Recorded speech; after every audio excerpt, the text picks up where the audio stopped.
اجماع کا منکر کافر ہوتا ہے؟ اگر حیات النبی صلی اللہ علیہ وسلم پر اجماع ہے تو منکر کی تکفیر کیوں نہیں؟ یہ بات اچھی طرح سمجھیں، یہ ادھوری بات نہ کیا کریں کہ اجماع کا منکر کافر ہوتا ہے۔ ایک ہوتا ہے کسی دلیل سے مسئلے کا ثابت ہونا، ایک ہوتا ہے کسی دلیل سے مسئلے کا کسی حیثیت سے ثابت ہونا، دو باتیں الگ ہیں۔ ایک ہوتا ہے ثبوت اور ایک ہوتا ہے ثبوت کی حیثیت۔ اب دیکھو قرآن کریم دلیل قطعی ہے، اور قرآن کریم کا انکار کرے تو بندہ مسلمان نہیں ہوتا۔ لیکن قرآن کریم سے جو مسئلہ ثابت ہے یہ دیکھنا پڑے گا مسئلہ کس حیثیت سے ثابت ہے، اس حیثیت سے ثبوت کا انکار کریں گے تو حکم اور ہوگا، اور صرف انکار کریں گے تو حکم اور ہوگا۔ قرآن کریم سے ثابت ہے کیا اقیم الصلاۃ، نماز پڑھو، کوئی بندہ نماز کو نہ مانے تو وہ کافر ہے۔ قرآن کریم سے ثابت ہے وَإِذَا حَلَلْتُمْ فَاصْطَادُوا، حلال ہو جاؤ تو شکار کرو۔ اب شکار کرنا فرض ہے، وہ بھی امر ہے، یہ بھی امر ہے، قرآن کریم بھی ہے، امر بھی ہے۔ تو ایک کی فرضیت کا انکار کرے تو غیر مسلم، اور ایک کی فرضیت کا انکار کرے تو کچھ بھی نہیں ہوتا۔ کچھ بھی نہیں ہونے کا معنی وہ فرض ہے ہی نہیں، تو فرضیت کا انکار کرے گے تو کیا ہوگا؟ اب مسئلہ یہ ہے قرآن کریم سے جو مسئلہ ثابت بطور فرض ہے اس کو بطور فرض مانیں، انکار کریں گے تو مسلمان نہیں ہوں گے۔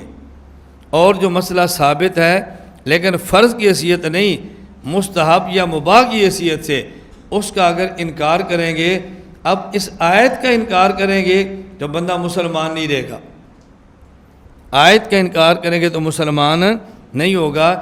لیکن جو حیثیت سے ثابت ہو رہا ہے نا، اب یہ حیثیت اجتہادی ہے، یہ حیثیت منصوص نہیں ہے۔ ایک بندہ کہتا ہے جی میں تو واجب سمجھتا ہوں، میری دلیل یہ ہے، دوسرا کہتا ہے میں مباح سمجھتا ہوں، میری دلیل یہ ہے۔ تو دیکھنا ہے کس حیثیت سے ثابت ہے۔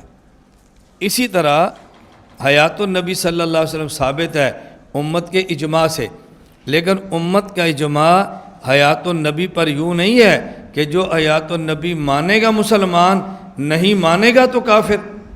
ثابت ہے کہ اللہ کے نبی قبر میں زندہ ہیں، جو مانے گا اہل السنت، جو نہیں مانے گا اہل بدعت۔ اب صرف حیات النبی ثابت نہیں ہے بلکہ حیات النبی ثابت ہے درجہ اہل السنت میں۔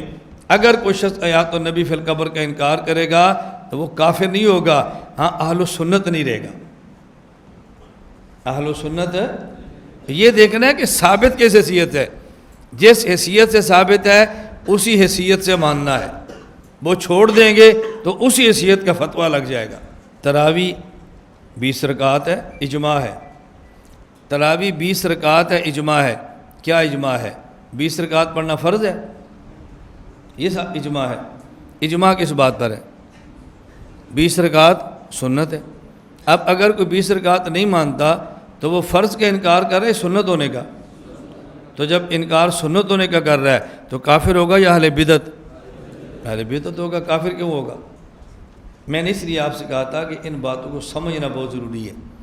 اب دیکھو جب یہ تنقیحات ہو جائیں، الجھن رہ جاتی ہے، اب ایمان کے ساتھ بتاؤ کہ میں منکرین حیات النبی صلی اللہ علیہ وسلم فی القبر کو کافر کہہ رہا ہوں یا مسلمان؟ تو ہمارے بارے میں یہ کہنا کہ یہ کافر کہتے ہیں کتنا بڑا دھوکہ ہے۔ اور ادھر ایک طبقہ ہے جو کافر کہہ رہا ہے قائلین کو، ہم منکر کو کافر نہیں کہہ رہے، تو ہم دونوں کو ایک ہی پلڑے میں تول دینا کتنی بڑی ناانصافی ہے کہ دونوں ایک جیسے ہیں۔ وہ جی دونوں ایک جیسے ہیں۔